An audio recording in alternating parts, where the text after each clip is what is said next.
We're gonna do a song that you never heard before. The volume.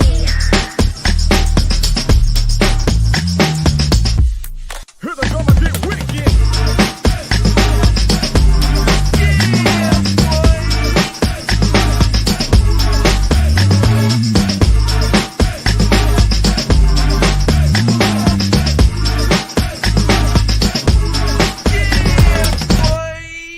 Here we go again. Yerp. What's good, y'all? Happy Friday. Happy Friday. It's your boy Ace Kennedy. You know how we do. And this is the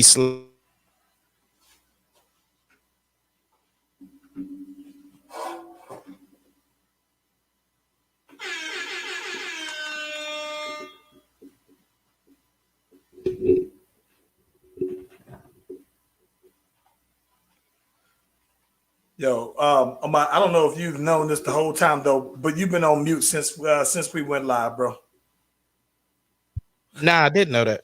I don't even know how mine got on. I run all my stuff from the board, so that's Listen, crazy. bro. I slid on in here. I was trying to mute you because you was making so much noise in the background. That's what it was. Well, listen, man. I walked on up and I saw that we was live, and I saw you like talking. I'm thinking like, the homie know that he that don't nobody hear him. Nah, I was trying to mute you because you was loud. Oh man, my bad. Ace Kennedy, man, we got a lot of stuff to get into today, man. Let's get that music going there, Pimp Juice. Yeah, if I can get, yeah, boy.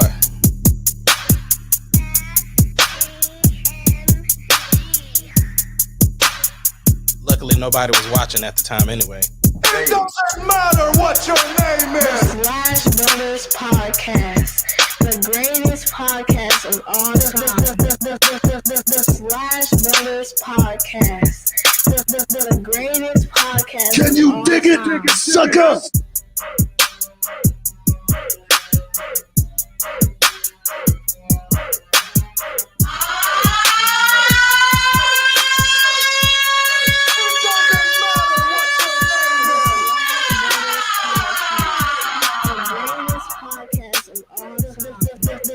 The Slash Brothers Podcast, the greatest podcast of all time. Yep. Try Jesus, It's Friday. not me. Cause I throw hands. Try Jesus. Please don't try me. Because I'm fine.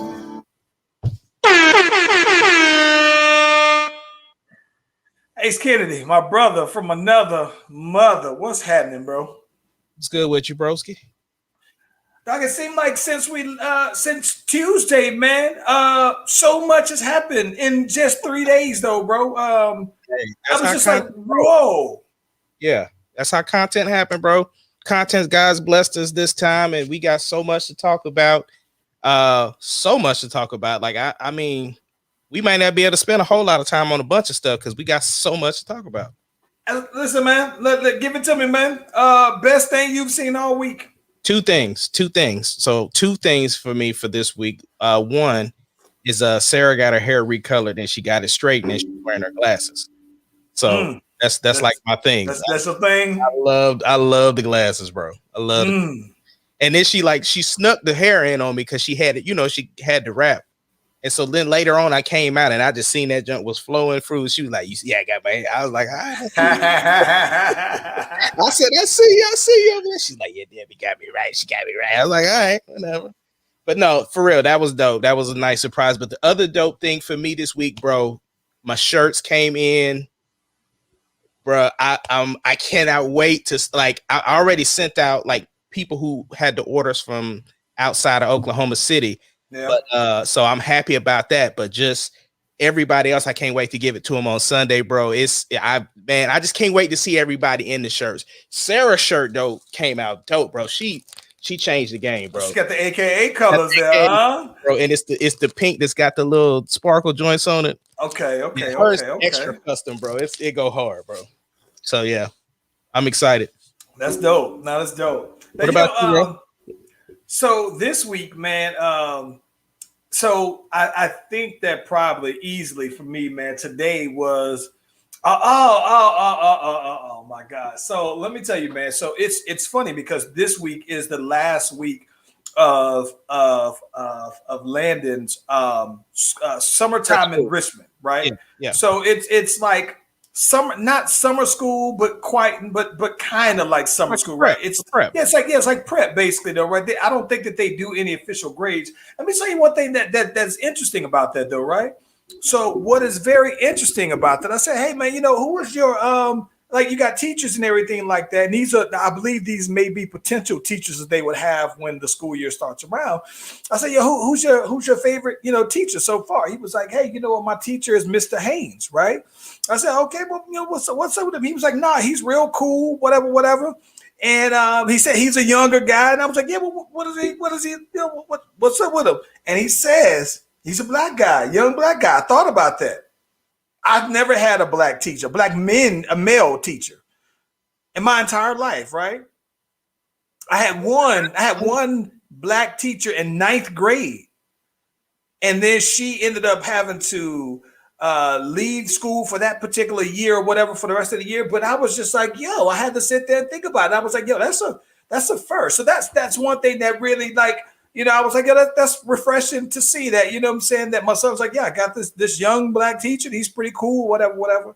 So that's one thing. The other thing that's interesting is that, when they do the last week, they have like their spirit weeks and everything like that, right? And so I had told him last year that if at the end of the school year that, hey, if you get these, if you make the honor roll, right?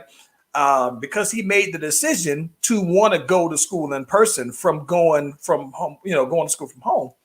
And he was like, I'll drop you a cool hondo, right? $100. If you telling me that you're going to go back to school now, you think everything is going $100. So he's been breaking his $100 up and wanted me to buy him a couple of different things. But what's funny about that is all of the things have been like clothes, but jerseys in particular though, right?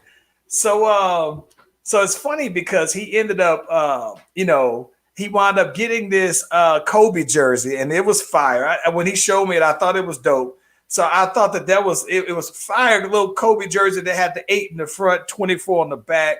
And that was dope. He wound up wanting to get this Black Panther jersey that was fire also, right? Wakanda? It was a Wakanda jersey. Yeah. The Wakanda jersey, T'Challa in the back. That was fire. And then the one thing that was real though, he didn't wear, and I thought that he was, but he had this. He got this like a Fresh Prince of Bel-Air style baseball jersey, and I just knew he was gonna wear it. Right? It was fire too, and I was surprised because when he sent it to me, I was like, eh. And then when I actually saw it, I was like, okay, yeah, it's dope. So I'm pretty sure at some point, you know what I'm saying, he gonna go to a skating rink, and the next time they got some, bunch of people that he gonna bust it out. But it's one of the things where he know when he wear it, everybody gonna be like, yeah, that's the one. He had one of his partners that was when he got it in the mail, and one of his partners had to call his grandpa up and like, yo, grandpa, can I get this kind of jersey he got on over here too, or a different color one though? So it was cool though, man. But it's been real dope. That today was the last day of that, but just to kind of see my dude still growing into his own and going to middle school, knowing what you and I were doing in middle school in 6th grade, and so yeah, man, I still remember those days. So that's best thing I've seen. Happy for him though, man. My dude did it. It's gonna be about that time for me to send him some more shoes, man, because you know what I'm saying. So he be knowing when I be sending the shoes. That's dope. He was wearing the PGs today, matter of fact. Yeah. Trying to, oh yeah. That's dope. Yeah, wearing the PGs today. Hey, listen, man, we got a lot of stuff that we got to get into because I just thought about something. We're gonna jump out of order here. All right. But because we just said PG. Yeah. Suns beat the Clippers. Mm-hmm. When they beat the Clippers, I sent you a text midnight right after the game. So what are we doing with Paul George? Congratulating him. Congratulations to Paul George. Yeah, this is why I say that. Yeah, I get it. They lost. But Paul George played the most minutes out of any one person ever in the playoffs, right? He did it without Zubac. He did it without Kawhi. He did it without Serge. And, you know, he got to a point he was exhausted. So I have to, my hat's off to him because pretty much Phoenix was at full strength. And Chris Paul was not letting this moment pass. All good players lose. Jordan's lost. LeBron's lost. LeBron's not even in the finals, not even in the playoffs. And for him to make history with that team of being down by 2 and bringing them back all up until this point, my hat's off to Paul George. I have to say the only thing I'm a little, which is completely off the subject, why is it when the playoffs start, he goes back to wearing the PG ones? Like he does that. I've never even noticed that. Yeah. For the last 3 years, when the playoff starts, he starts wearing the PG ones. He need to stop then because he lost all of them. Well, I see what he did because so the night that he had that super duper dope night where he came back and took over, he had the Paul George PlayStations on, the blue ones. And so he tried to wear them again for this last game, but he was just out of gas. So So for me, I'm saluting him. But what you got to say? Listen, man, I'm gonna tell you this. I told you this before. I said, if Paul George and them lose, and depending on what he does, if I'm not satisfied with it, according to the Charles Venus rules of basketball, right? Then I'm off. My expectations going forward for Paul George have completely changed. And I say that to say this. I am just going to appreciate Paul George's game. That's it. I think that the reason why I say that, Ace Kennedy, is because I told you. I think Paul George, I tell you this, as for all the criticism that I give Paul George, my number one thing that I say as a caveat, best game, smoothest game in the NBA. Provided this man is 6'8", 6'9", does everything well, right? But at the same time, though, bro, my expectation for Paul George, my expectation was that he was one of them. He was a Steph. He was at least that's what I saw the potential of him, right? And despite our back and forth disagreements on how Paul George ended up where he is now and how that sequence of events happened, at the end of the day, it's confirmed to me of I need to readjust and properly set Paul George in the perspective that I think. And my expectations for him is that he's not one of those guys. And I'll appreciate Paul George's game for what it is. So let me just say this. I'm going to let you get it off. But listen, I appreciate everything about Paul George's game. But when it confirmed to me when I told you that he's not the 1A guy. And now I'm just saying I'm going to accept it and not expect for him to do 1A guy stuff. Okay. So let me ask you this. Why from this performance is he not the 1A guy? Well, the reason why I say that is because of this. Okay. He's not 1A to me because what I didn't get is that following up that 40-point game where he showed out, right? To me, it was different, right? Because you scored the 40-some points, like back against the wall. And it showed me that you can do it. But the reason why I'm saying that is that to me, right, I look at that, what Paul George did in one game, right? With everything that was to lose, I needed him to do that 3 more times. I need Paul George to do like that KD, 35. Right? What I'm looking for Paul George to do, right? If you no. You missed what I said. No, I get what you're saying. What am I saying? You said like KD. KD's already done it. So KD has it. He did that. Time out. No, he didn't. KD had that one game and then they lost. No. What I'm telling you. Time out. The same, I tell you this all the time. The same expectations you have for these other players, I need you to give Paul George that same. I can't. You can't. But hold on, time out. Because it just happened to KD. KD didn't have his KD. Where was Kyrie Irving? Let me tell you, it's the reason why. So this is my thing about it. Okay, I can't say the same thing for KD yet, right? And the only reason why I say that is because KD has done that before. So listen. No. I've never seen Paul George do it when it matters in the playoffs. Okay, Listen what I'm trying to tell you. Listen what I'm trying to tell you. Right? Here's the difference. The difference is that let's just say when I say KD has done it, you put that. Let's just look at when KD did it with the 2 rings that he got with the Warriors. Right? Who was on the floor with him? Okay, doesn't matter who's on the floor with him. But let's just say the floor with him, Klay Thompson, Steph Curry, Draymond Green. Yep. Okay. Here's what I mean. What I'm telling you, right, is that the Warriors needed KD to be every bit of the KD he was to win. If KD, well, listen. If he doesn't, right. And so here's my point. That's the same thing that happened. No. Listen. Here's what I'm saying. So what KD has showed me is that when they played in the finals against LeBron, and when KD was the finals MVP, that means that they needed KD. They absolutely needed KD every single night to score over 30 points a game in order for them to win. So my thing is, right, in order for them to win, I've seen Steph Curry average 30 points a game. I've seen KD average 30 points a game because it's necessary. I've seen LeBron average 40. What I'm trying to tell you is that Paul George needed to score at least 30 a game, 35 in order for them to finish his own out. And he didn't. That's fine. And I get what you're saying that KD didn't this year as well. Well, what I'm saying is that KD has done it. He has that history. No, that's so no. What I'm saying,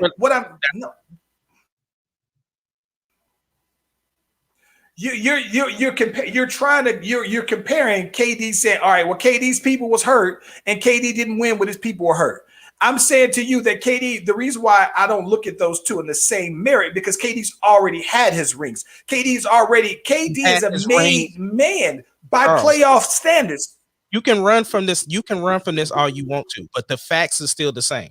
Okay. Both KD, both LeBron needed other people in order to get their rings. Because here's the thing, KD has not won a ring without having the crew with him. So that's what I'm saying. So the same logic that you just sit up here and talked about Paul George in this playoffs is what I'm talking about. He had a 40-point game, and then when they needed him to do it for the closeout, he couldn't. That's the same thing that happened to KD. When they needed KD had his big 40, 50-point game or whatever. And then the next game when they needed him, KD didn't get it done. So both him, Paul George, and LeBron sitting at the house. Listen, I'm not disputing anything that you're saying. Okay, right? So I'm not what I'm saying, but you're asking me why can't I give them the same smoke? The reason why I'm saying that you're not giving them the same smoke. And I never will, because we're talking about two. We're looking at them two, and there are two different arguments to me. Here's what I mean by that, and I don't want to. This is because this is going to be the last time you hear me criticize Paul George. This is going to be the last time. And here's what I'm saying by that. Okay, KD's thing that you're saying, KD not winning with his guys, and whether or not KD wins another ring, right? That to me tells what level of GOAT is KD, right? What level, like there's the LeBrons, there's the Stephs, right? There's that high level of GOATs. That's the conversation when you say, well, KD didn't win without his guys. Is he in that company? But what I'm saying is that Paul George is on that lower tier. And so now he's eliminated himself from that. So now the conversation goes to if now to me, the conversation is James Harden and Paul George the same guy? Are they in that? Are they peers? But I think that to me, there's a GOAT to GOAT conversation. KD as a great, Steph Curry as a great. But if KD doesn't win the ring, then to me, I do have to look at him like he's not a Steph Curry and LeBron level GOAT. But but LeBron hasn't done it without anybody either. That's my whole point. You're basing you're trying to say Paul George is this lower level tier of player, but he couldn't get it done because who's supposed to be his number one dude wasn't there. But what I'm saying is this: when LeBron didn't have Kyrie, he didn't win. When he didn't have Kevin Love, he didn't win. When KD didn't have Steph and all the other guys, he didn't win. So the thing is that you sitting up here talking about this GOAT conversation, but these same GOATs that you talking about, Jordan and all of them, did not get it done without a second person. So hold on. I understand what you're saying. I let you get yours out. So then who is the comparison for Paul George to say this was my Robin when Kawhi was sitting on the bench? Tell me who was his Robin. This is where I think it comes into play.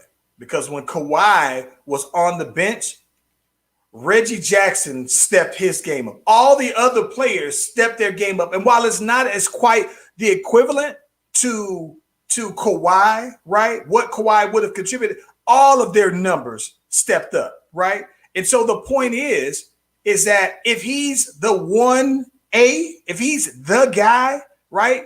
Then he averages, then what he does is that he said, all right, well, you know what? A 1A guy, right, will say like LeBron is 1A. So when LeBron, in that year that you said that LeBron didn't have Kyrie, you look at LeBron's numbers and you tell me that LeBron didn't have 1A numbers, right? He didn't win it. Don't get me wrong. He didn't win it. And even when Jordan didn't win it, Jordan numbers said while he was losing, he was clearly the guy. And I just think, to me personally, that this just told me that as much as I love Paul George's game and I think of what Paul George, what I thought he was going to be, he's not that. And I'm okay at that. At this three questions and we'll be done with it.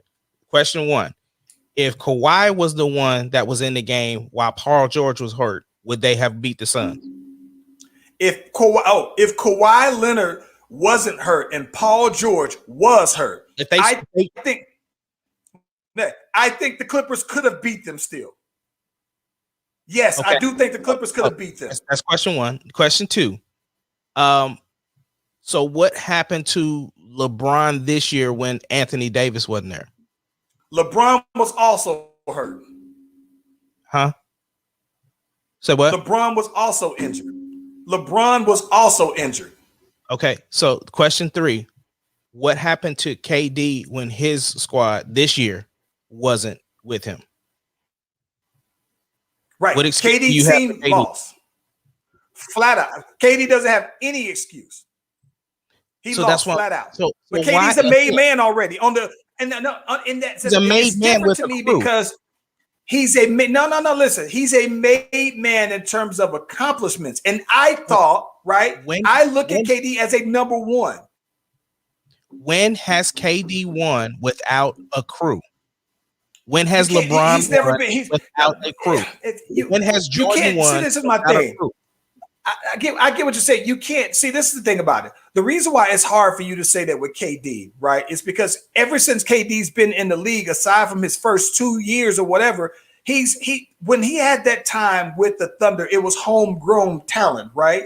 He had a crew that was built, that was drafted that way, right? So then, yeah, he got his rings. With everything that you're saying is a conversation when you try to compare KD to LeBron, right? But then I think that's KD to LeBron, not KD and Paul George. Not anymore to me. No. The expectation that you had in PG, you don't have that same expectation for KD and LeBron, which doesn't make sense to me. Because he's not that level of guy to me. This confirmed it to me. But what I'm saying is, how did that confirm that to you when he hasn't, when Paul George hasn't done what none of your other GOAT guys have done? That's what I'm talking about. That's an unfair advantage. No. See, no. Listen, no. Charles, you're asking me why. Listen. This is what I'm saying about an unreal expectation. You're asking Paul George to do something that none of the other guys that you mentioned have done. That's what I'm talking about. No, see, you know what the other guys haven't done? The other guys haven't joined another team to be the number two guy. No, when you said, don't change the subject. Don't change the subject. Don't change. I'm not going to change the subject. You talking about what the other guys in there? The question is the answer to that question to me, right? Is that this is what I say. I understand what you're saying, and I'm backing off of this. My expectation for Paul George, right, was that Paul George would be a Steph Curry, that he would be a KD, that he would be a number one guy. Charles, that was my expectation. Right. So again, how are you having an expectation for a player to do something that none of your GOAT guys have done? You're missing what I'm saying. None of the other GOATs have won unless they had people with them. I know what you're saying, though, but we're not talking about. Listen, we're not talking about that. What I'm saying is when you're saying all of these guys that I said in that GOAT conversation, they're in the GOAT. No, you're not getting what I'm saying. That's that. Let's say winning without whoever. What I'm saying is that none of the guys who are in that GOAT conversation are number two guys. So we can't. So that's my point. To me, remove PG from that GOAT-ish, those top tier conversations, and now it's a KD to LeBron, KD to Steph. But PG is nowhere. He's in the James Harden conversation, and that's a debatable peer-to-peer there. But I no longer look at PG like he even should be in the conversation with those guys. Because he hasn't accomplished what you think he should accomplish, even though none of the GOAT guys that's in the GOAT conversation haven't done. That's there's a part. See, this is a matter of perspective, and that's the reason why this will be the last. You and I have way different perspectives on. It's not a perspective; it's fact. It's perspective of a fact, bro. No. Listen, it's not a perspective. I look at that. No, listen, because this is my thing. Because what you're saying is that the facts is that none of these GOATs that I say are GOATs have won it without a team, right? Well, this is my thing. What I'm saying to you, right, is that while they haven't won it without the team, every time they've been put in that position to try to lead it, they've been the guy. That's what makes them in the GOAT conversation. Listen, I understand that. Whether or not they won it or lost, that's a different. That's an unreal expectation. No, it's not an unrealistic expectation. What it is saying is that PG does not belong in that conversation with them. And my expectations for PG, because I like his game enough, his game says that he should be in that conversation. That was my bad, that I put Paul George in that conversation because he doesn't belong in there. I thought that he was better. And I think he is better than what he puts out. So for me, when I say, listen, Paul George, on this, when it's all counts, you told these teams, you told them last year, you said that last year was on you, that you owe them a ring. Well, now you got your guy, your true number one. And Ace Kennedy said, no, he is a number one. He's a superstar. Well, I'm going to need a superstar to score 35. I'm going to need you. It's like when I saw the game, I didn't see that PG was saying, I'm going to go out and kill him. Right? I don't. So my thing is that I get what you're saying. At the end of the day, none of the people that I say are GOATs have won without a team. But what I am saying, though, is that either way, those guys that I put in the GOATs conversation, they're in that GOATs conversation because they've been the guy, the number one guy. They had to do give every bit of what they do in order for them to even be in the opportunity to lose. And I just don't think that Paul George did that, bro. That's just my but like I said, last time it's my last PG rant. I'm gonna leave it at the fact that PG smoothest game, two-way player. I saw that he crossed up the board Chris Paul. That was cute. It was dope. He does everything dope about PG, except he doesn't give you more when more is needed. That's my point. And your point isn't valid because he had a 41-point game where he did do it. He went out in a law. Listen, he went out and listen. He had 40. Listen, and if we're gonna really nitpick it, he had the 40-point game, true, but he's also had a bunch of 20-point games where he's taken 20 to 30 shots to do that. Right. But stop playing, bro. Like at the end of the day, he's sitting at home just like KD and LeBron because he they couldn't get is. it done without But KD, and that's true. But KD and LeBron are sitting at home. As long as you said that's true, that's all we needed. That's true. But that's my point. That isn't my point when it comes to Paul George. Yeah, of course, it's not your point because it's the factual part. You're right. No, you don't want to. No. You don't want to pull up the factual part. We're not. Just that. It's not that. That is a fact, but that is not my argument. That's what I'm saying. But that's my argument. I'm arguing facts. I'm not right. But that's my point. Though that's my point. When it comes to PG. You have one argument, and I have a whole different one. Yeah, and but and it could be both things can be true. No, right? not in your scenario because you can't even answer the question. I've already answered the question. You didn't answer the question. You said the singular one question that I asked you is how can you have an expectation for Paul George to do something that your GOAT guys haven't done? And okay, you listen, answer that think about that. Think about that. I don't. But you just said there's a part that you're missing in what you just said. They're GOAT guys to me. They've done it. I said that to you. I said that GOAT guys to you.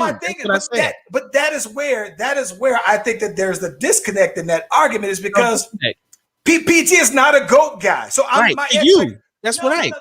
So PG's not a GOAT guy for me, and that's where that whole conversation stops to me because. Well, you're right. My expectations for PG were high because I thought he was your GOAT guys. No, not higher than them. I thought that he was a potential GOAT guy, and now it's clear to me that he's not. But how can you say that? How can you come to the conclusion that he's not a GOAT guy when your expectation was for him to do something that the GOAT guys that you think have not done? Those GOAT guys have done it before. They didn't do it this. No. They didn't do it. They didn't do it this year. Name a time that any one of those have won a ring without their crew. Name a time. Name one. None of them have. Right. Exactly. None of them have. But here's my point. End of the conversation. But here's my point. That's not the end of the conversation. It is. You have an unreal expectation that hasn't happened. No. So you try to stop at the bottom. So you mean to tell me? Let's just call it like this. So you mean to tell me that Paul George should be in a GOAT conversation with KD and LeBron and Steph Curry? That's not what my point was at all. I said as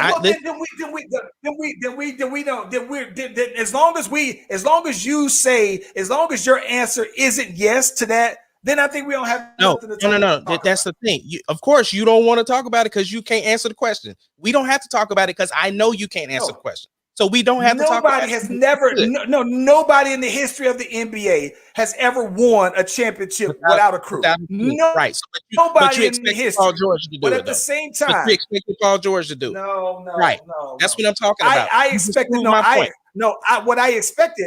I expected Paul George to have a better showing than what he did. To me, this is what I'm saying. What I'm saying is that in order for the Clippers to have won, right, in order for them to have had a chance, Paul George would have had to try to score not just the 40-something in that game.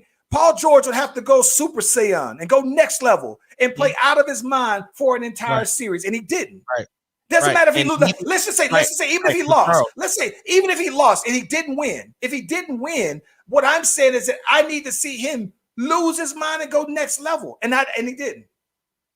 Right, but what I'm saying is none of the other people you mentioned have either. So that's an unreal expectation. But listen, when LeBron, this is my thing. When you said, "Well, what did LeBron do? What did LeBron do when he didn't have Kyrie and Kevin Love? He lost. He lost, right? Mm-hmm. But how did LeBron go out? He lost in the finals, right? And he lost. He lost leading his team in every statistical category. It's never happened before until LeBron, right? That means that he had that extra level that GOATs have. The same thing you could say with anybody. I mean, you can go ahead and say just like what Paul George did in his 41-point game. All he did was lead him in minutes and scoring because he took the most shots. Okay, and he got it done. No, he didn't get it done, and that's my thing. And never mind that he didn't get it done. It's how he didn't get it done. That's my point. Okay, he left a lot to be desired to me. He let a lot to be desired, but they all sitting in the same place, and they all have sat in the same place when they couldn't get it done without their crew. So you still saying the same thing. No, it's different. Listen, I'm gonna be honest. Like I give them props for getting them there. You know what I'm saying? For getting over that hurdle. But like I would rather listen, man. I don't want to see Paul George shoot up 19 shots in a last game. If you're the number one guy, hell, go Russ and take 40 shots, bro. But at the same time, listen, I got you won't hear me. I gotta give props to my boy CP3, bro. I gotta give props to CP3. Yes. Yeah, that's my second favorite player. And let me tell you, what's up? I love it. I love, right? That CP said, no, we ain't losing. I ain't going out like that. What's your take on Patrick put up Beverly, the 40 bro? points. What's your take? I'm gonna be honest. I thought it was a whole sucker move. I kind of listen. I'm not gonna lie. I don't hate Pat Beverly like a lot of people do. I respect a lot of what Pat Bev does and what keeps him in the league. I thought the whole thing about what pushing him in the back was all sucker move. Yeah, but he was a straight corn for that. Right? Yeah, this is my thing about Pat Bev, right? It's not so much like the scrappiness that he has or how he, maintained being in the league, all of that stuff. That's all well and good. But bro, you got an injury with CP3 under your belt. You done broke Devin Booker's nose. You had almost ended Westbrook's career. Like, man, I'm Pat Bev, bro. I can't respect his game on that level. He has to play. Listen, here's the thing about it. Pat Bev isn't going to wow anybody with his athletic ability. And so I think that even still, if you just go with physicality, right? I think that what he has to offer physically just isn't enough. And so I think that Pat Bev has to play borderline almost every day, day in and day night, in order for him to exist in the league, right? And so and don't get me wrong. And when I say borderline, the borderline is what makes him an all defensive player, right? The borderline is what also makes him like one of him and Chris Paul, the only players who have been fined for flopping, right? Chris Paul plays dirty too, though. Don't I'm not gonna sit there and make it seem like he's an angel. But Pat Bev, the biggest thing about it is Pat Bev, when he does his dirty stuff, he doesn't try to make it he doesn't try to be low key. Chris Paul does some low key stuff though, man. And don't get me wrong. I'm gonna be completely honest. What Pat Bev did was sucker because he pushed Chris Paul. But Chris Paul has done far worse than that, bro. Far worse than that. What? What you got? Oh man, Chris Paul. I've seen Chris Paul hit hella people in the balls. At least when Draymond did his thing, it was off of a shot. It was a flop that kicked somebody in the nuts when he kicked Steven Adams in the balls. But Chris Paul has went after somebody. He hit Paul Gasol in the nuts at the free throw line. Somebody was shooting free throws, and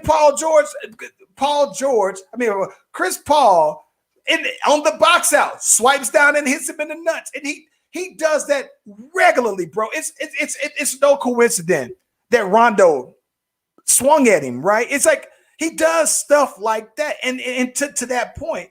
Chris Paul is only 6 foot tall. He's not the fastest. His stuff is all skill and all basketball IQ. And I think that he has to play borderline dirty to get an edge. Listen, I think that what he did to Cousins the whole game, bro. Like he was in Cousins' head the whole game, bro. It was bad, bro.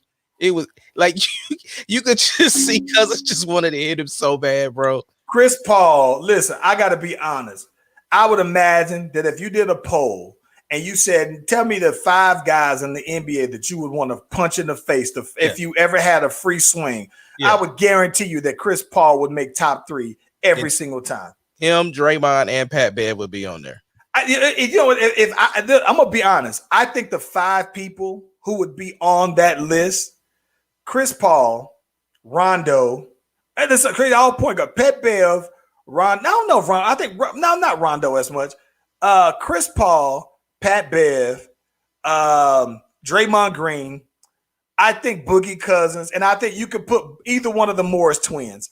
I think that the Morris twins, they think that there's so much tough guys though, bro, that I think that somebody in the league was like, bro, it's all a facade. And if I ever had a chance, I'd lay him smooth out. Bro, do you remember when that boy Chris Paul was trying to take him to the secret entrance to go fight the team?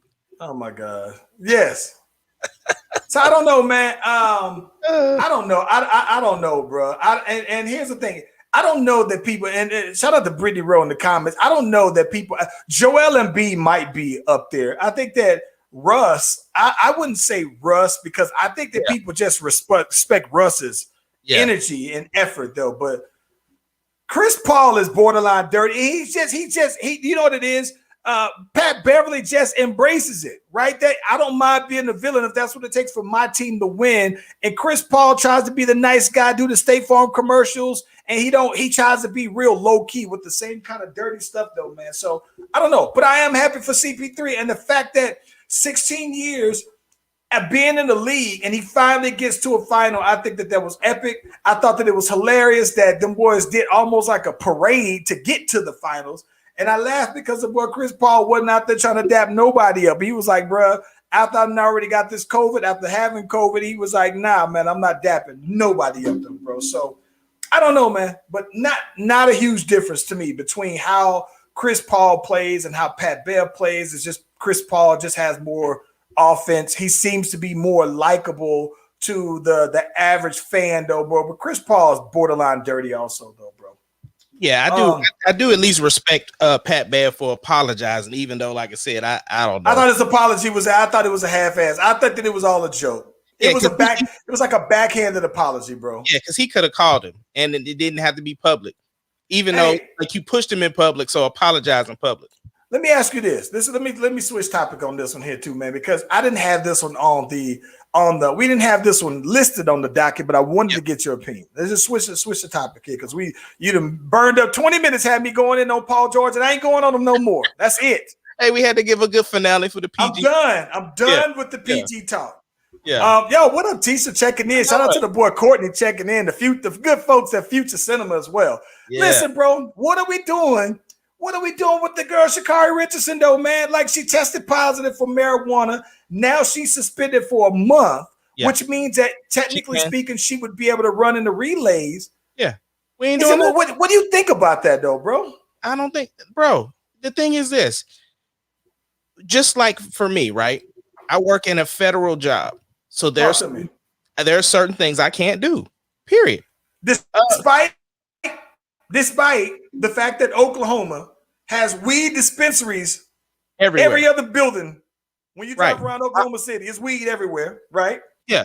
Yeah. Even close people to me have medical marijuana cards. So and that's there's nothing wrong with that. But for me, for my job, for the things that I have to do, that's not allowed, even though I have conditions that would fall under the criteria that I would be allowed to do something like that. But at the same time, because of my job and what I'm trying to do, I can't do that. That's just what it is, right? Yeah. So the thing is that at the end of the day, unfortunately, she, tested positive for it. And that's a requirement right now for athletes to not be able to do that. So I can't, there's nothing I can't, what else can I say? Rules are rules for right now until they get changed. And that's the thing. I've seen that people tried to compare it to Michael Phelps. What I don't know, and I don't remember if Michael Phelps was charged or whatever his weed stuff was. I don't know if it was that close to the Olympic. Like, I don't. If that's it, they said if they give her 30 days, I don't recall Michael Phelps the details of his enough to even compare the two. Yeah, suspended.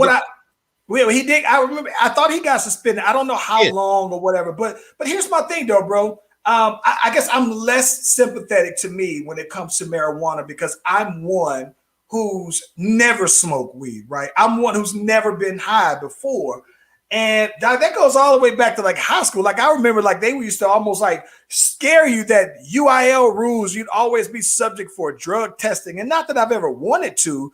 Right. But I was just like, no, I'm not. Nah, we trying to get this state championship out here, though, bro. So, and even in college, you know what I'm saying? Like, you do dudes who smoke weed, but I was just like, are y'all seriously gonna jeopardize, you know what I'm saying, a season like that? Like, nah. And so, as an adult, it's never been my thing. With that being said, if my job had a possibility of random drug test, right? Then why would I even take the chance? If I am building on something and I got stuff at stake here, then yeah, it's going to be random. So today might not be the day. Tomorrow might not be the day. But the next, like it just to me, I know that she said that she was, blowing some of the herbal essence to help, cope with the fact that she lost her mom. I get that though, man. But I get. Listen. I understand that, but I don't have anything against anybody that smokes weed or do what they do. That's not what I'm saying. My only point is this: as a professional athlete, there are rules right now that are in place. We see NBA. We have Bleacher Report tied to our phones. We see it all the time when such and such Caruso just got hit with it. There's another dude that just got kicked out. Like, until the rule changes, I'm sorry. That's if you're trying to do this.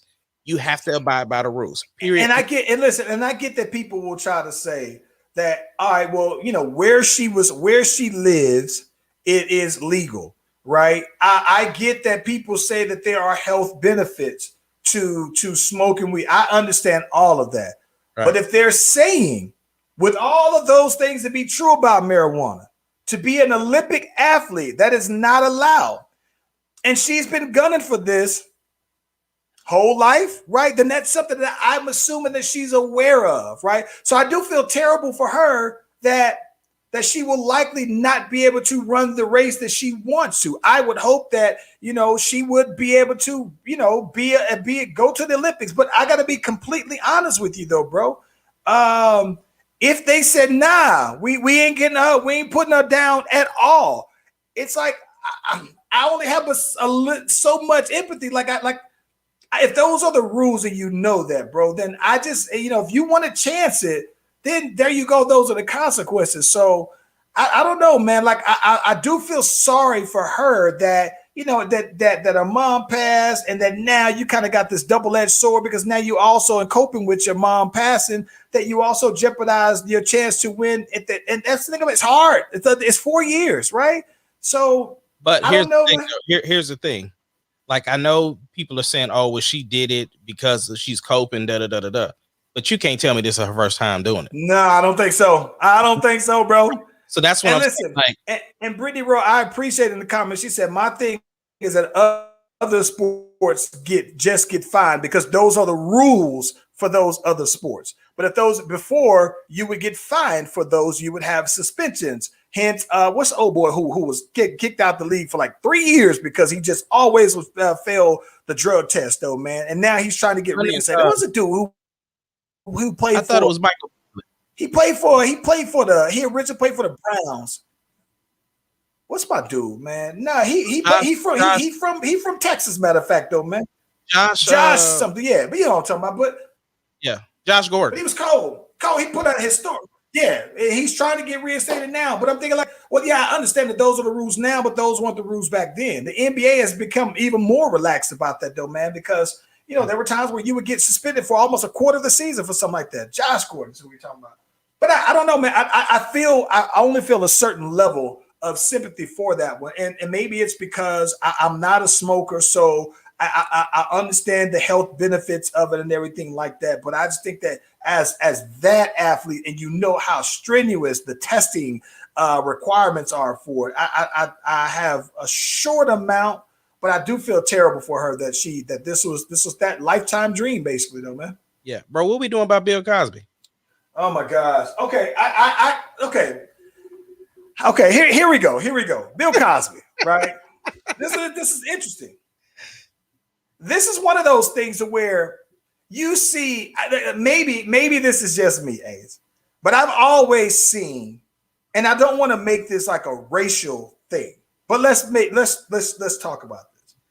I've seen in my lifetime that it seems like a natural thing that somebody gets off on a technicality, right? Like when you see all these police killings and everything like that, technically speaking, it was within the law. Technically speaking, there are processes that require certain things to happen in order for a conviction. So I don't think that him getting freed is saying that he's innocent of those things.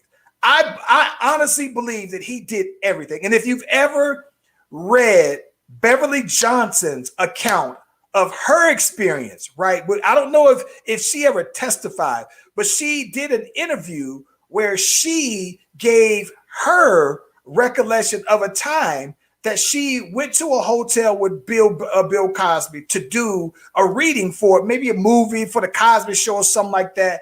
And she basically talked about the whole experience that Bill Cosby put something in her tea, basically.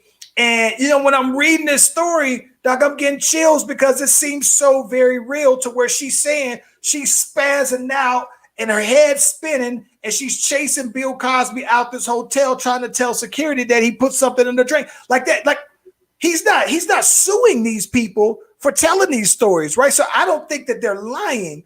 I think that he just got out of there on a technicality for procedure. But I think that many people can't say you've done the exact same thing without there being some truth in it, though, bro. Yeah, I understand that. And I mean, you know, I'm not. I don't think he needs to be locked back up. Exactly. Let's just be honest. So many don't things wrong with this particular case. Like, I support anybody who comes out and says, "Hey, these are the things that happened to me." I'm just a little concerned because of how long it took for those things to come out.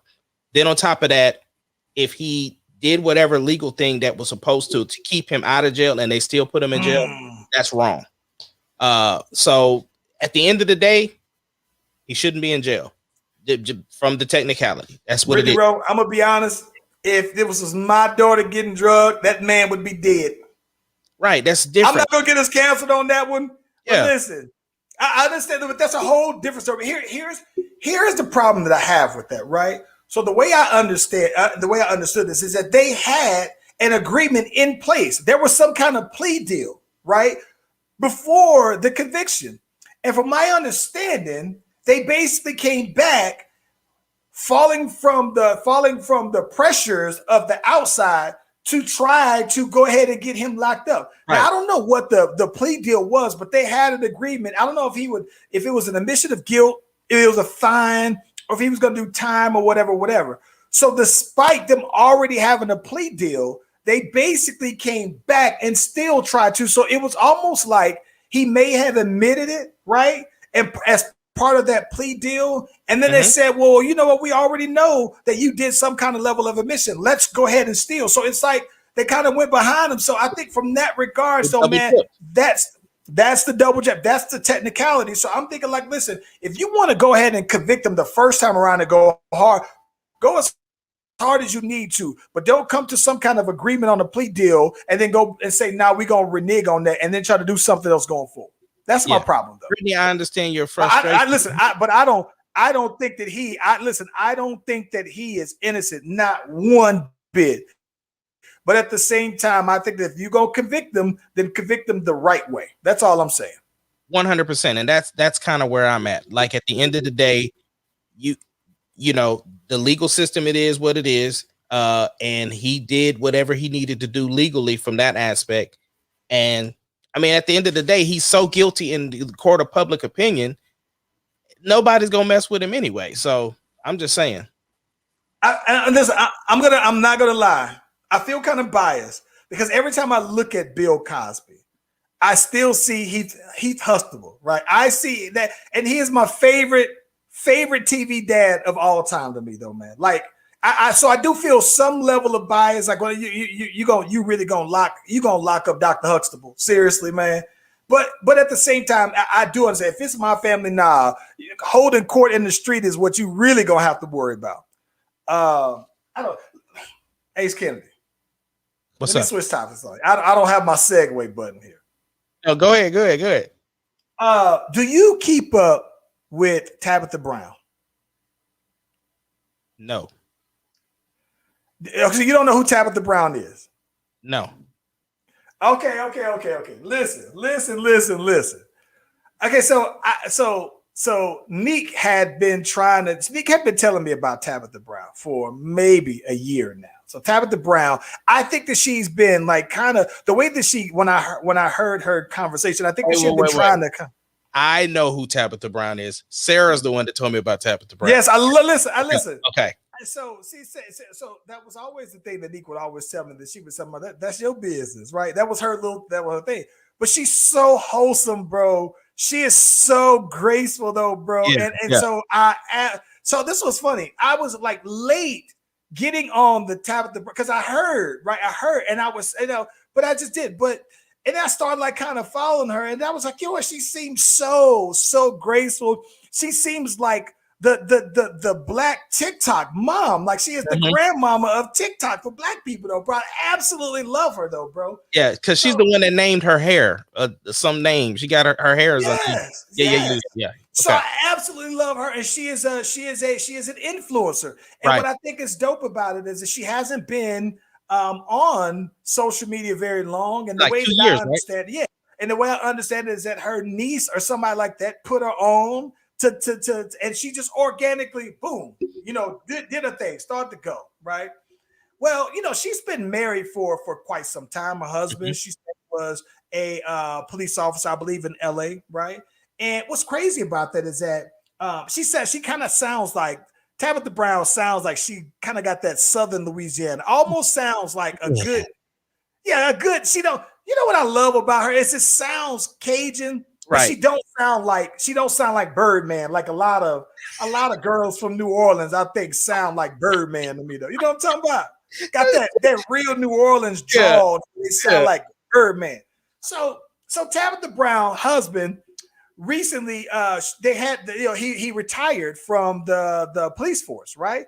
And he had been a police officer for 15 years. They had been married for 23 years, and part of that was their plan. They had a plan where if her entertainment things started to take off, that he eventually wanted to do some more things. He's involved with kids and coaching and everything. He's got that nonprofit for the kids. Yeah. So she says that, and she is happy to just, spread this joy that, listen, God finally put me in a position to be able to help my husband, who supported me, so that he can now follow his dreams and everything like that. It's beautiful, beautiful, beautiful presentation. I was happy for him.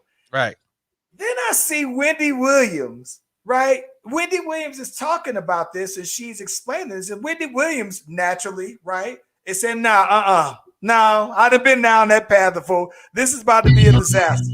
Wendy Williams is basically like, I've had somebody tell me, now that you're making your money, I can go ahead and pursue my dreams now, right? So she was like, yeah, you see how that worked out for me. Yeah. And so she was just like, no, I predict this is going to be a failure. All completely negative to one of the most positive people you will ever come across on social media. I was so crushed when I saw Wendy Williams' take on this. Man, better people be trying to bring other people down, bro. Ace Kennedy. Yeah. Tabitha Brown's clapback was probably the best clapback I've ever seen in my entire life. You'd be hard pressed to tell me another one. Ace Kennedy. Tabitha Brown basically just tells her, right? And this is like Tabitha Brown saying this felt like how every time I see Russell Wilson and Sierra post a picture and they got all of their kids, right? And I always feel like Russell Wilson is just staring at Future, right? He is staring at Future's soul, right? Ace Kennedy, Tabitha Brown tells, hey, this is my situation with my husband, right? And my husband, my husband loved me enough to support my dream and loved me enough to feel passion when I needed it the most. She says, I'm not gonna go bitter with you. I'm not gonna go Debbie Downer with you. It's one of those things where somebody says, no, I'm gonna pray. I'm gonna pray to God that something you find love like I got over here. I'm gonna pray for you that somebody loves you enough to not want you for money, to have money not an issue, to only love you and just want to support. Listen, Ace Kennedy, I've never seen it. She also said, she said, now, Wendy, I just want to tell you, see, me and my husband, we've been together when we was broke. So it's always been for me and my husband that when this happened, that we already knew that. And what would I look like to not take my husband out of his bulletproof vest and be safe so he could be with the kids? So I'm gonna pray for you, Wendy. Oh, listen. Listen, how calm she was speaking, teeth perfectly whitened, right?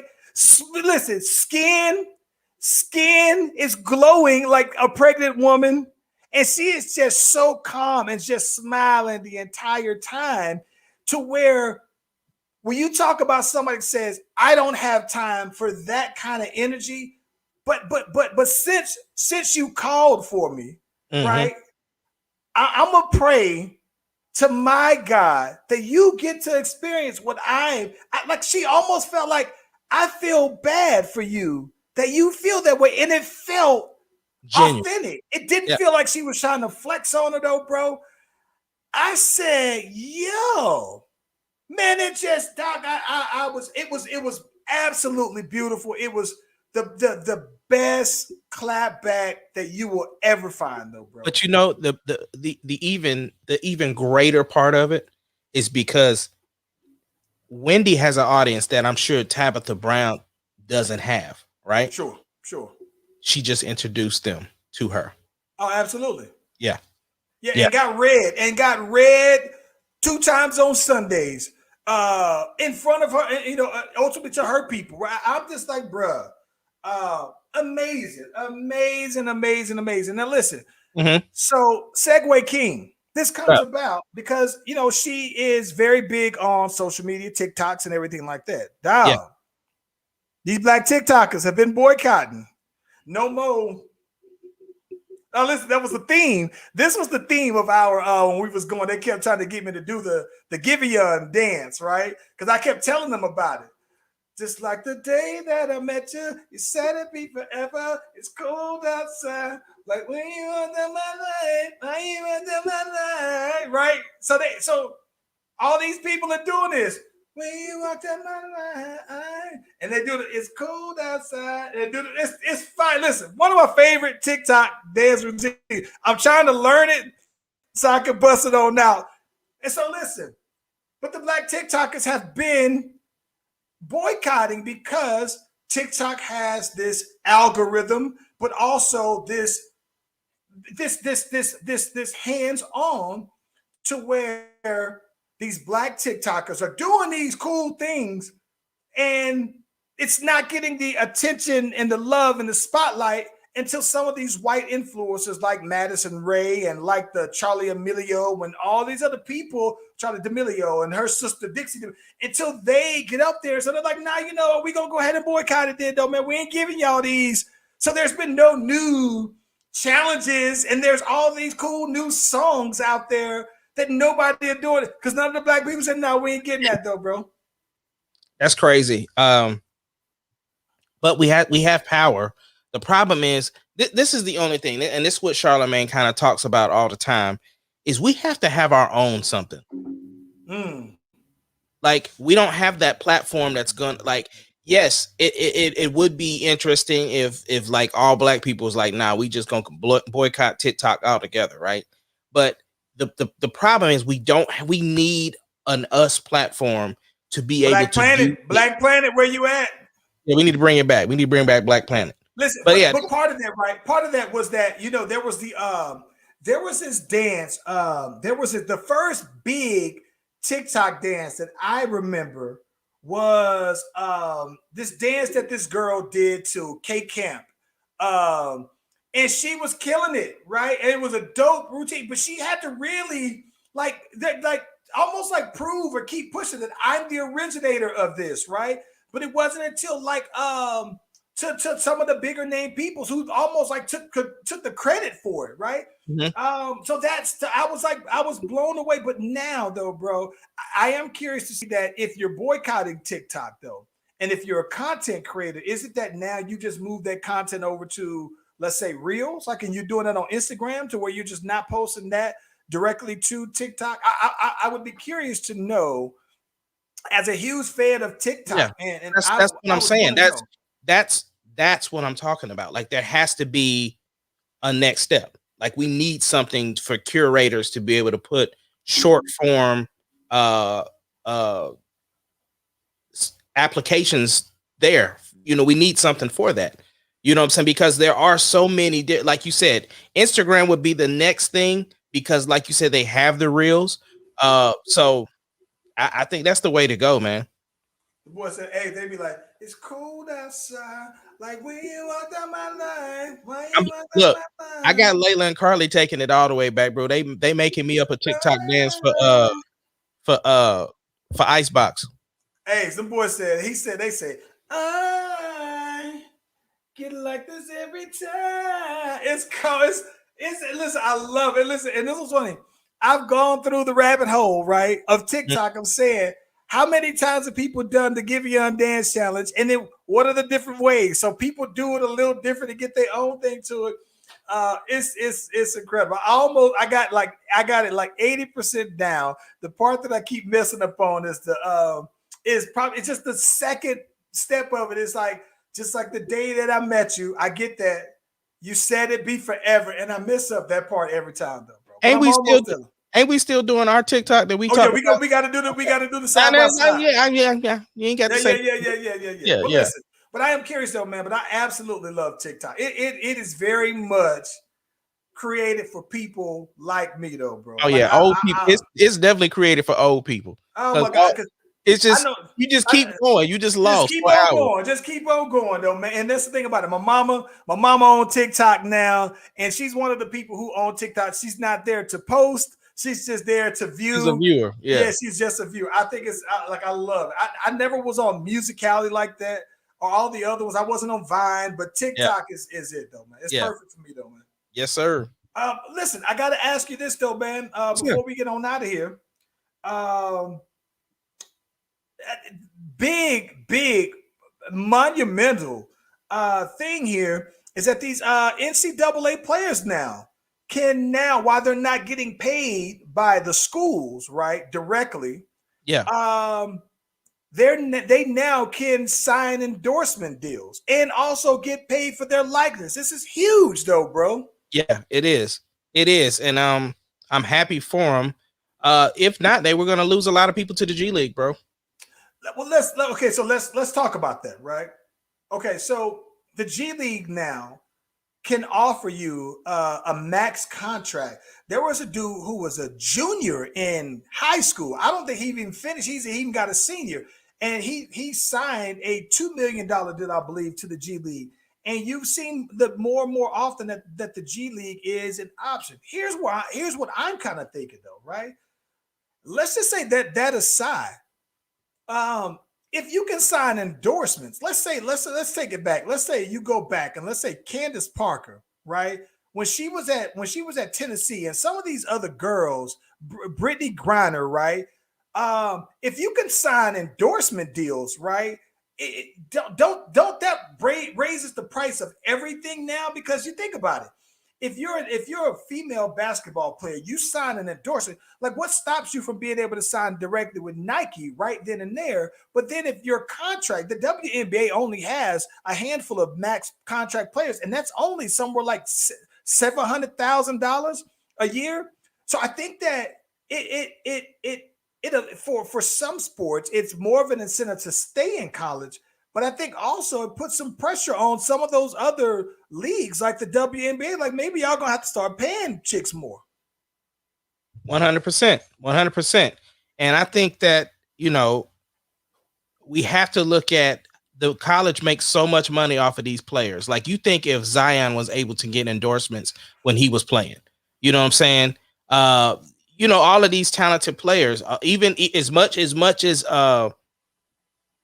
Lonzo's dad, LeVar was talking up his boys, the amount of publicity they would have had in school, Big Baller Blend will probably be even bigger than what it was. Master P's son signed a $2 million deal And I'm pretty sure Master P helped, broker that and everything like that. But it's his own deal, his own money though, right? So he got a $2 million deal with some kind of audio company or whatever though, man. But he already made a big deal with him going to Tennessee State, but now he's also following up with $2 million. Like, think about that though, man.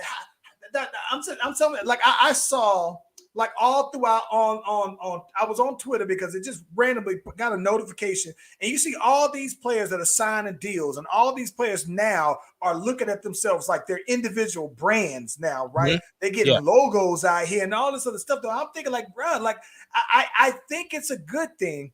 I think the thing that's interesting to me though, bro, is that when I do look at that, like I'm just kind of curious though, right? Because you think about that. If you are now a senior, you're a 5-star athlete, right? Doesn't that have a lot to do with recruiting? Because I think that the rules vary by every state, what states allow. So that now that becomes a recruiting mechanism, because let's say you getting recruited by Alabama, and Alabama might say, hey, man, we already got boosters who give us millions of dollars a year, right? So now while the school isn't quote unquote paying them, the boosters you can use that to say, oh man, we can hook you on up with a booster who can give you an endorsement for X number of dollars, and Georgia can't do that. Florida ain't gonna be able to do that. So it's like now that endorsements and that getting paid for your likeness now becomes, I think, can become like a recruiting mechanism though. That like I would want to go to a school then that says, no, I want to go where I can make the most money while I'm playing. Right, and they already said Texas would be the top school that would be able to pay players if that ever went into effect. So man, if they could start using some of that stuff as we could be looking at the Alabama. I want to see us start keeping our best players in the state again though, bro. God dog, come on, man. Sark, hey, listen, after I saw that play, still, Sark, you on the clock, bro. Like I'm saying, I'm gonna give you the 4 years that we gave everybody else, but after that, you got to get going, bro. If you ain't gonna do that, I saw that play that them boys did. Man, if you think about how much money though. Think about this. Try to do the Tim Tebow, huh? Think about it was terrible. Think about that. If we talking about Texas though, right? Because we're biased, we're Longhorn fanatics. But you think about that. Think about how much money Vince Young would have made in college, right? Endorsements, or Colt McCoy, right? When he was there, and even that, like Gordon like, oh my gosh, like all of those guys who, especially quarterbacks, right? And the top high-end running backs are those, defensive players that the top ones that go in those top 5 picks. Like, I'm thinking like you could I saw Bo Nix from Auburn sign a deal with Milo's Tito, bro. And I'm thinking like, listen, if you can give him an endorsement for Milo's T, and he's regular, he ain't even nothing that special. Then I'm just trying to think like, well, what would Trevor Lawrence would have gotten, right? What would Justin Fields would have gotten? What about your boy from that was LSU quarterback when he was in his height, the one that went to the Cincinnati? Yeah. Oh, he would have. See, I think that's the thing about him. His was so unexpected, right? That some of those other guys, they come in as the guy, right? Joe Burrow, his was just like a complete unicorn. And I think that, I think he would have made a lot of money if the year before he put up decent numbers, came back, and the expectations were there. But you would have to catch that like midway through where you like, all right, I just signed this new endorsement here for X number. Yeah, but there's going to be million. I would love to see who's going to be the first $1 million college player, bro. But it could be dope, bro. It does though. Now that you can go to the league. Now you go to the league at 3 years. I mean, after 3 years, I'd be curious that if the NFL will say, all right, well, we'll allow you to go now in 2 years, because if you can make, let's say if you can make the league's minimum is somewhere like around $200,000 or something like that, or $300,000 or whatever. If you can make that endorsements, then why would you even come out of college unless you absolutely know you're going to be a high draft pick? So I don't know. Yeah, it could get very interesting, but they're gonna have to figure it out because they've been getting these boys for money all these years. Here is what's interesting though, right? So you think about that, the timing of this though, right? Because you have these other, because I thought about LeBron's son, but I also thought about like D Wade's son. I thought about all these other players that are Sierra Canyon players who are, like Shaq's son, for example, right? These kids like Zion had something like 10 million, social media followers when he stepped on the court at Duke. When he stepped on campus, he was already a made celebrity, right? So you got other guys, Mikey Williams, that are out there that are made $3-4 million on a million followers on Twitter and all this thing. And now you already have these celebrity high school players. And I'm just sitting here thinking, like, I know that a school might be signed to Adidas and everything like that, but like, what's stopping Puma now, right? What's stopping LeBron's boys now from starting to say, all right, well, we can officially start recruiting kids to be their agents now, to at least broker the deal to get them to college, though, man. But you can. I think that it opens up so much unknown, though, bro. It's crazy to think about. Yeah. But interesting though, man. Wow. I couldn't believe. I never thought that would ever happen, though, bro. But it's interesting though, man. Yeah, man. Well, look, man. Tuesday we got to put somebody going to court, bro. We putting Stephen A on the docket, bro. Listen, Stephen A. We putting Stephen A. in the court. We putting Scottie Pippen. We taking them to court also, bro. We taking all of them to court, bro. We taking them to court, though, man. Listen, you gonna see me bust out the robe for this one, though, man. But yo, man. Hey, we appreciate y'all for hanging out with your boys. Y'all make sure y'all have an incredible weekend. Make sure you enjoy the 4th when whatever activities you participate in. Be careful grilling. Make sure that y'all be careful with them fireworks. Y'all know people be blowing their hands off and not knowing what they're doing. Y'all please be safe at whatever festivities you do. Join us back here at 6:00 Central Standard Time for the Slash Brothers podcast. And Charlie will tell them what they need to do. And listen, man, if you haven't already, be sure to like and subscribe to the Slash Brothers YouTube and Facebook page. We are live on Facebook and YouTube at the same time, but also every episode is uploaded to anywhere you want to stream platforms. So if you want to listen to your boys on the go, be more than welcome to do that. Just make sure you follow, subscribe, holler at us. Hey, Goody, this weekend, 4th of July, anything special going on? We ain't talked about it yet. Like, I normally grill, but bro, I ain't turned my grill on this whole summer thus far, so I don't know. I don't know what I'm trying to do. I'll see what Sarah want me to do. Hey, man, I think that I'm going to be kicking it with the in-laws, and I think they're doing something small, so I'm going to chill on out, man. I actually am going to be doing more video editing this weekend, though, bro. That's going to be my speaking of which, advantage of the extra day off. Yeah, see, and that's the thing. Deuce has tournaments this weekend. He got a game 9:00 in the morning, bro. His final AAU. Listen, on that note, final AAU, huh? Yep, final one. Hey, listen, on that note, happy 4th of July. We got a couple things to talk about on Tuesday. And listen, one thing that we always want to mention, we try to keep our ear to these to the streets. But listen, if there's something you think that we missing, something we need to be talking about, let us, be sure to DM us, though, man, and let us know, though, man. We'd love to get other people's perspective of things that they think we should also be talking about, though, man. We can't figure it out on our own, but listen, we'd love to get your feedback, though. On that note, let's hit the button.